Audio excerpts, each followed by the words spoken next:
Baik, terima kasih. Selamat sore semuanya. Bertemu kembali dengan saya, Advokat Hermansyah.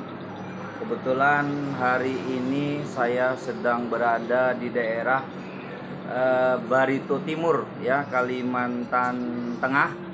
Ini kebetulan ada pekerjaan, kita akan ke Polres. Saya sudah lama tidak update untuk di YouTube. Nah, hari ini kita akan membahas tentang, ya, ada pertanyaan dari sahabat YouTube, ya, terkait dengan tindak pidana ringan, ya, 352 dan 351. Ini korban di Muara Enim. Kebetulan sahabat tersebut menjadi korban dari kepala desanya dan saat ini laporan ada di Polres Muara Enim.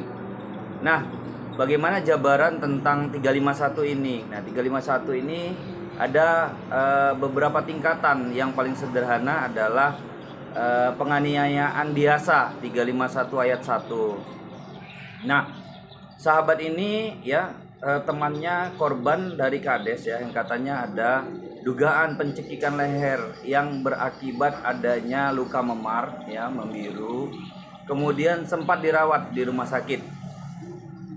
Nah, pertama awalnya pemeriksaannya 351, ya.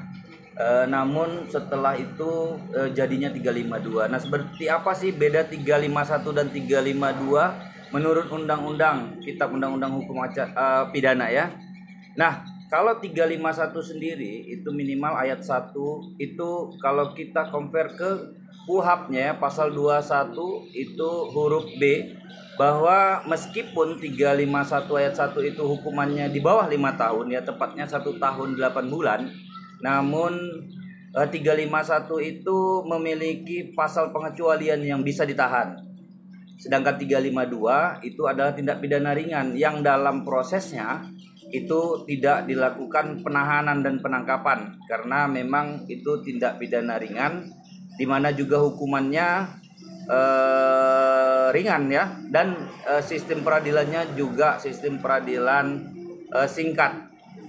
Nah, apa bedanya 352 dengan 351 ini? Nah, 352 sendiri itu adalah penganiayaan ringan yang tidak berdampak, baik berdampak kepada kesehatan, berdampak kepada luka, atau dia memang tidak sama sekali ada dia penganiayaan yang bentuknya ringan seperti menolak badan, ya, kemudian menampar juga tergantung sih. Kalau tamparnya keras, ya, jadi seberapa efeknya, dia tidak menimbulkan rasa sakit, zinnya tidak ada, kemudian juga tidak terhalang pekerjaannya.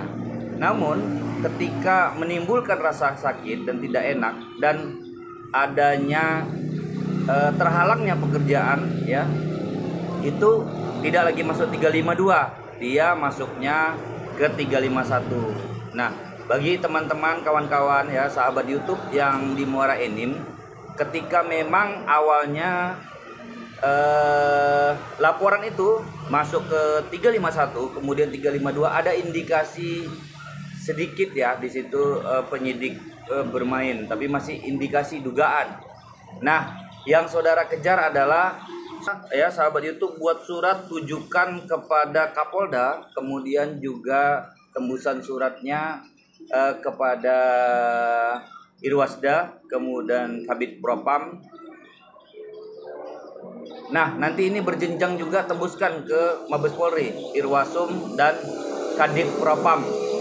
Ya, kalau memang dia reskrim perkaranya boleh ke Kabar Reskrim. Nah, saat ini memang surat apapun yang saudara buat terkait dengan dugaan tidak pidana maka akan direspon, ya, dari nanti Mabes Polri akan membentuk tim yang akan memeriksa itu secara berjenjang. Irwasum nanti ke Irwasda, itu akan berjenjang diperiksa. Nah, kalau memang sahabat merasa ada kejanggalan dalam penyelidikan dan penyidikannya, saudara dapat mengajukan kepada Dirreskrimum, ya, nanti tujuan ke Dirreskrimum itu nanti jatuhnya ke Kabak Wasidik untuk dilakukan gelar perkara khusus. Jadi gelar perkara khusus ini terhadap tindak-tindak pidana yang memang ada indikasi-indikasi, ya, ada hal-hal yang terlanggar dalam penyelidikan dan penyidikannya. Nah, jadi saya pernah beberapa kali itu gelar khusus, ya, baik di Polda Sumatera Utara, kemudian di Polda Riau, terus malam terakhir terkait perkara penipuan, ya sebenarnya nggak masuk penipuan, perdata yang dipaksa untuk penipuan. Nah ini juga kemarin tim kita juga menangani perkara penipuan yang diduga penipuan itu padahal dia perdata, ya itu di Polrestabes Palembang. Kita sedang lakukan usaha bahwa sebenarnya pidana itu kan dia bersifat ultimum remedium. Itu adalah pilihan terakhir. Gak boleh tiba-tiba gujuk-gujuk pidana. Apalagi yang memang dalam perkaranya itu bersifat perdata, dipaksakan untuk bersifat pidana, ya kan? Hanya untuk adanya ancaman hukuman, itu yang tidak boleh. Jadi nanti daripada sahabat kemarin berdiskusi dengan saya, sahabat semua ingin berdemo di kantor Dewan Muara Enim, kemudian berdemo di DPRD Sumsel, ya kan? Lebih baik saudara atau sahabat buat dulu surat, tujukan seperti yang saya sampaikan tadi, tembuskan juga jangan lupa ke Kompolnas, karena nanti Kompolnas juga yang Badan Independen Polri yang akan memeriksa, dan itu nanti akan direspon. Jadi setiap surat yang saudara sampaikan sekecil apapun saat ini sekarang direspon, ya. Nah 352 seperti yang tadi saudara tekankan bahwa luka yang terjadi atau bram yang terjadi di leher karena pencekikan itu menimbulkan rasa sakit dan tidak enak. Bahkan korban sempat dirawat di rumah sakit, itu dinyatakan. Nah segera ke rumah sakit, ambil bukti pembayaran rumah sakit dan ambil surat keterangan bahwa si korban adalah pernah dirawat di situ. Itu nanti juga pendamping visum et repertum. Nah nanti dalam gelar perkara khusus juga visum et repertum itu nanti akan disajikan, karena itu kan biasa 3 hari, paling lama 4 hari sudah keluar dari rumah sakit yang ditujukan kepada penyidik Polri. Begitu ya. Jadi jangan terburu-buru melakukan aksi apapun, ya selesaikan dulu secara pidananya, secara proses hukumnya, baik material dan formilnya. Ketika materialnya terpenuhi, maka formilnya harus juga berjalan. Jadi ketika nanti 351 ayat 1 terbukti itu kepala desa, maka minta untuk dilakukan formilnya, penahanan dan penangkapan terhadap si kades tersebut, karena di dalam KUHP membolehkan untuk 351 ayat 1 itu penganiayaan biasa untuk dilakukan penangkapan dan penahanan. Nah, huruf B-nya di pasal 21 huruf B, ya.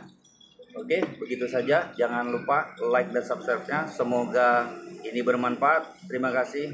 Assalamualaikum warahmatullahi wabarakatuh.